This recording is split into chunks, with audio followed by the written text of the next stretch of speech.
We're reading A Course in Miracles. We're on chapter 14. Chapter 14 is called Teaching for Truth.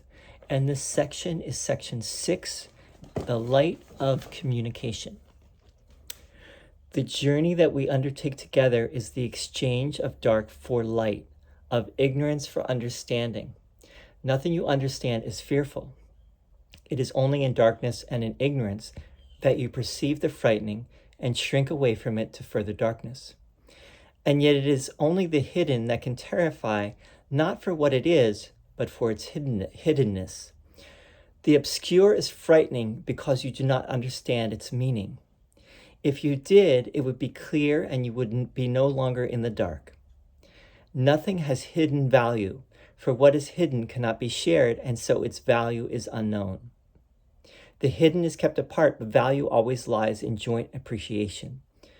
What is concealed cannot be loved, and so it must be feared.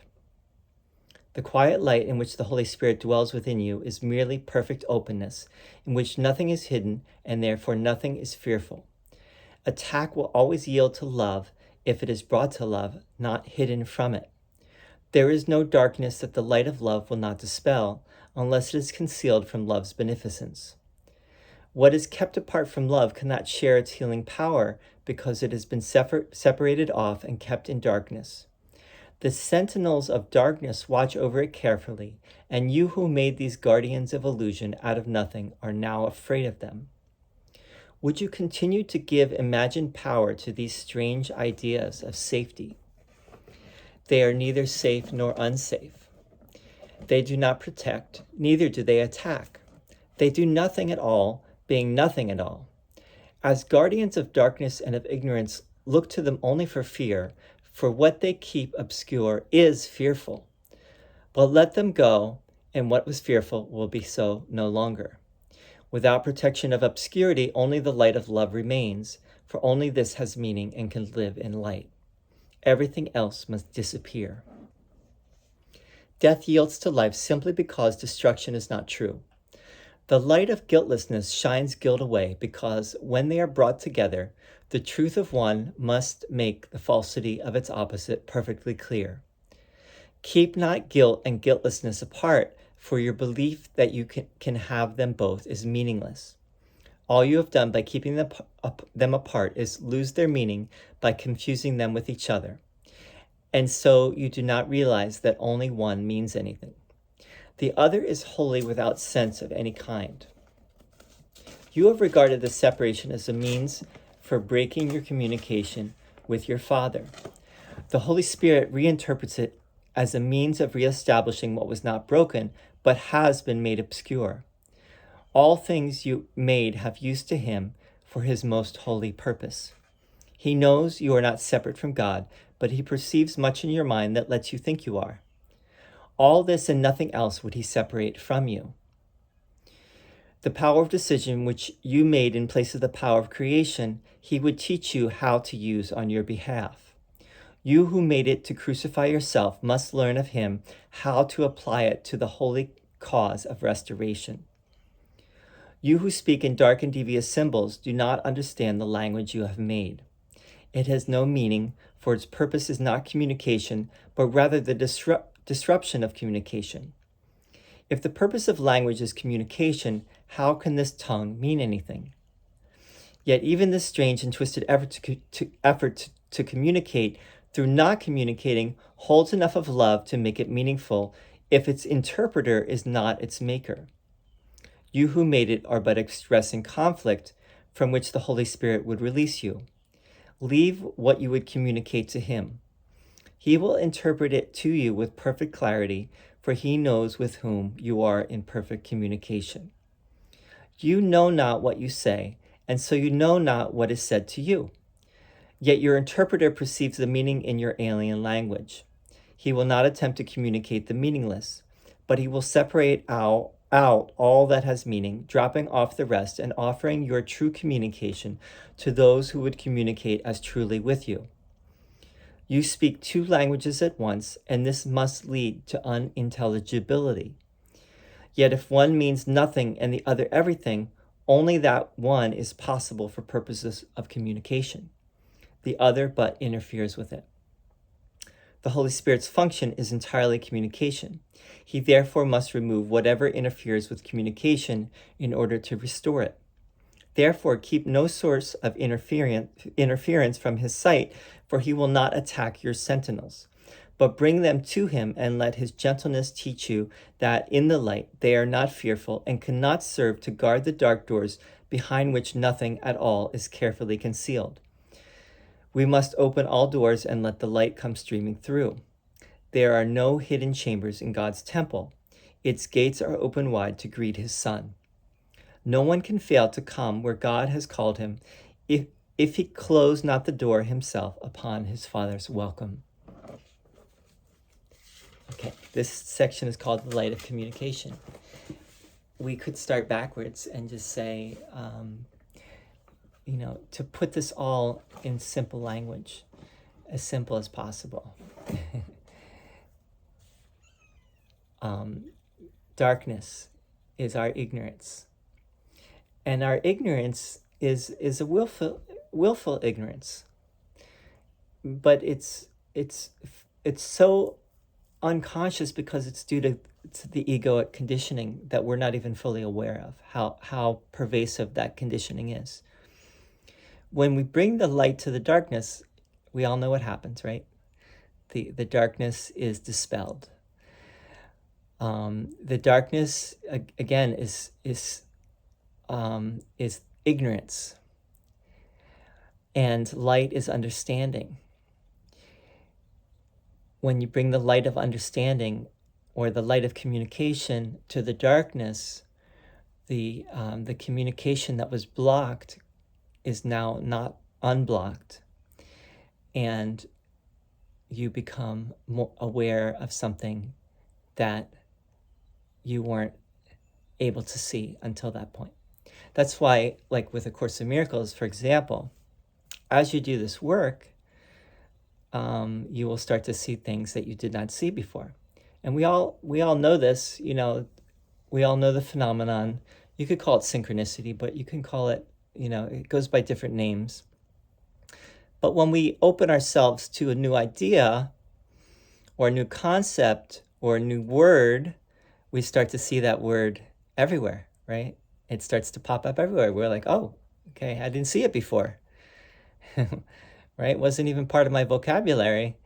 So it's the same with A Course in Miracles, is that once you start sowing the seeds of these ideas in your mind, things start to open up and you start to see things that you did not see before. And that is the light of communication.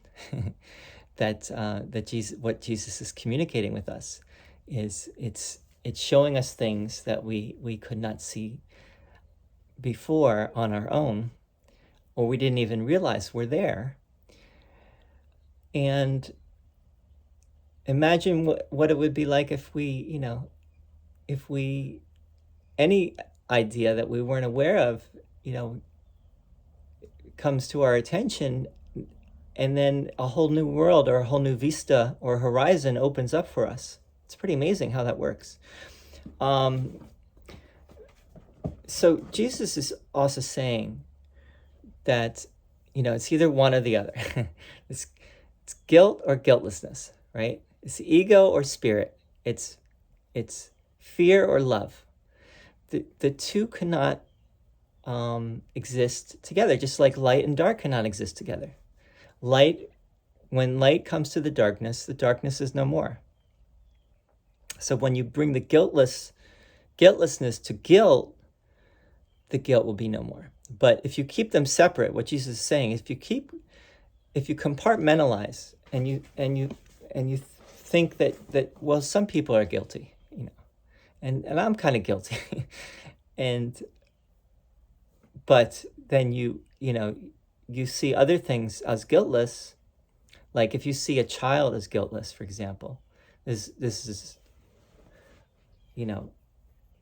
maybe one good example. If you see children as innocent, but you don't see adults as innocent too. Why would you see a child as innocent and not an adult? You say, well, the adult should know better. Yeah, they should, maybe. right? But they don't. Forgive them, Father, for they know not what they do. Forgive them, Father, for they know not what they think and what they say. That was one of the great sayings from the Gospels, and Jesus keeps kind of echoing that sentiment, that we can be forgiven for being ignorant, even willfully ignorant, even saying, I don't want to do this course. I want to stay stuck. I want to hate this person. I want to not forgive this person. I want to, stay mad and play the victim. Even that's nothing. Right? Forgive yourself for your unforgiveness. The other thing to point out here, Jesus says the Holy Spirit,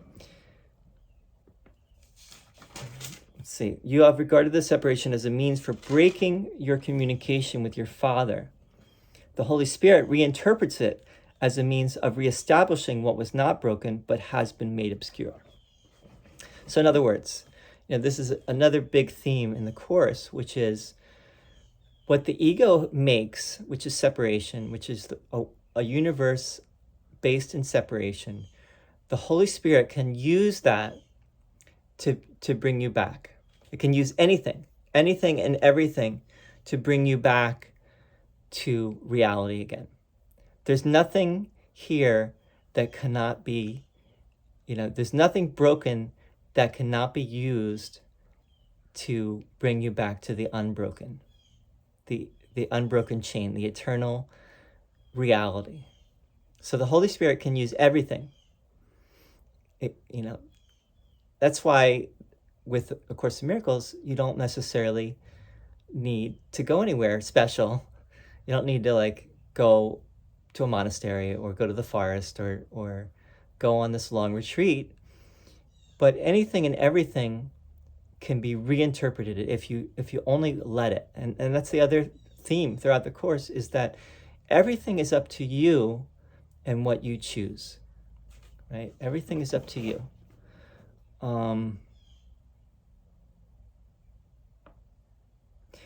The power of decision which you made in place of the power of creation, he would teach you how to use on your behalf. So the ego made the power of decision, and it's really, all decisions are really false decisions. I mean, even the idea that we can choose between love and fear, or the ego and spirit, no, that's not even true. There's no choice. In reality, there's no choice. Right? That's why people say, well, we have free will, but in reality, we don't have free will. Reality would be, though, is beyond duality. That would be, in reality, which is God, the love of God, which is all that there really is, there can be no choice. So the ego is where we get choice. But in God's world, there's only creation. And what is creation? Creation is everything that is loving. That is all that is created. That is all God's reality, is love, creating love, and all the things of love, which also could be a metaphor. It's hard to fully, I don't know if anyone fully grasps this, but the non-dual, if this is a teaching of non-duality, then being back in God means being back in this eternal oneness, which for most of us is scary, because we think, well, that must be really boring, and that must be really stifling. Who would want that? I'd much rather be, a person and have a life, and no matter how hard it is, who would want to be, in heaven for eternity? So hopefully we'll get more into that question. But, for most people, if you ask them on this side of the veil where they would rather be, they'd be like, man, I'd rather be I'd rather be, right here where I am. I don't want to be anywhere else. But I think the one of the points is by doing the course, your life in your body in this world will improve.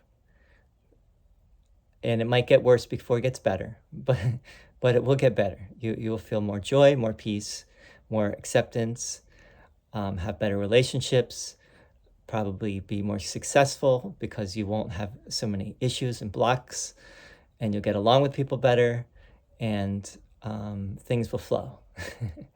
So with that, we'll stop there, and we're going to go next time. We're going to be reading the next section, Sharing Perception with the Holy Spirit. Thank you so much for listening, and we'll see you on the other side. Om.